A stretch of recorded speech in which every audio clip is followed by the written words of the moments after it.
it's all the same, we'd like to go to Atlanta. Any noncompliance with an air traffic control instruction would be viewed as a threat against the United States, and we have fighters scrambled.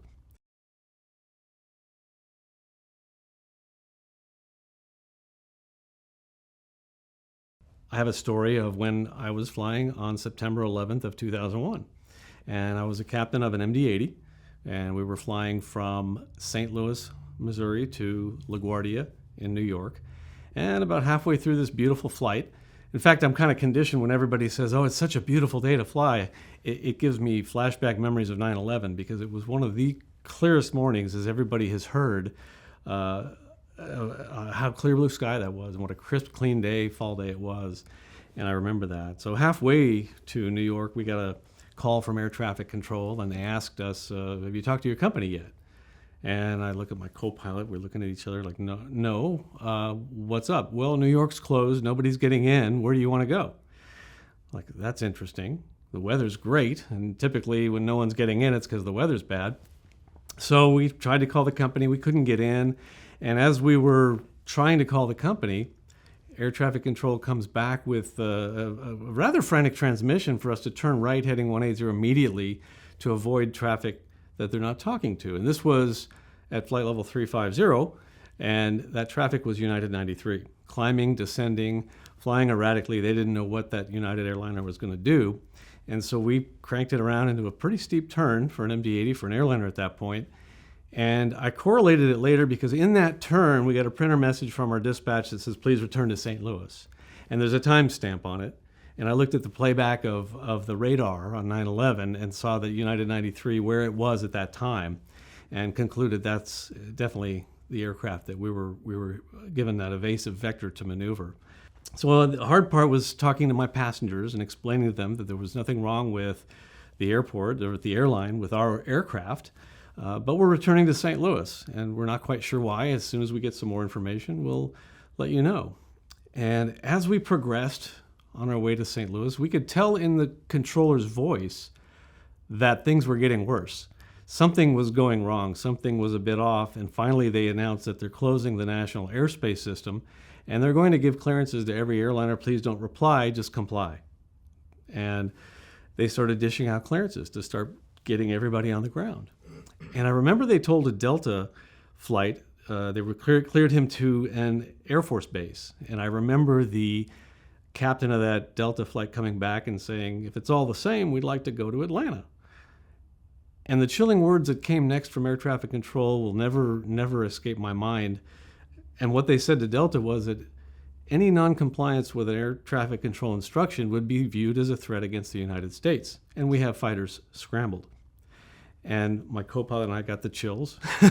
We're scanning the sky for mushroom clouds. We had no idea what was going on. But this was strange, something the likes of which we'd never heard before. And so he said, okay, we'll go to the Air Force Base. And I was over about Indianapolis, returning back to St. Louis, not knowing what was to ensue. We said, would you rather us land at Indianapolis? And I could have killed myself for saying that at the time. But he said, no, you're in a good tight line for St. Louis, just keep it going. And we were one of the last aircraft to land in St. Louis, and it was kind of like landing at Oshkosh. They didn't have any dots on the runway, but they did say, don't go around, even though there's an aircraft landing in front of you. So we landed in almost formation with another airliner on the runway in St. Louis, where we pulled over and saw more aircraft of large and small and all kinds of, I'd never seen that many airplanes in St. Louis before. We parked next to the National Guard ramp where we were watching them load them up with missiles, and those were the only aircraft taking off. We had to really focus on flying because we knew something was wrong, and then we, on short final, got the message about multiple aircraft hijacked, the Pentagon's on fire. It was a message. I still have the printout of this, and it was very, very emotional that day, and then having to tell our passengers what was going on. And afterwards, we landed, waited about 4 hours for our turn at a gate, because there are not enough gates to have all the aircraft on the ground. And I remember we had passengers going to New York, so we had all kinds of stories back there. I had a gentleman who was going there for his rehearsal dinner that night. His fiancée worked on the top of the North Tower. I to this day don't know the end of that story, but it chills me to think about what probably happened. We had a Korean gentleman didn't speak a lick of English, and he didn't know why we were back in St. Louis. And I made a PA announcement asking if anybody could speak Korean on the aircraft, and nobody could, but a gentleman who finally got through on his cell phone. Not everybody had cell phones either back then. Got through to a colleague who spoke Korean. He handed his phone to our Korean passenger, who you could just read his face as he was listening.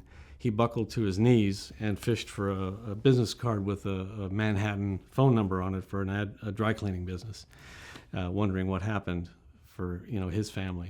And so many stories on that aircraft, so emotional. And we sat there listening with the AM radio on the ADF. We had 1120 and holding the microphone up so everybody could listen to the AM radio over the PA at the time, and just listening. And that was when we heard the news of the towers falling, which was just horrific.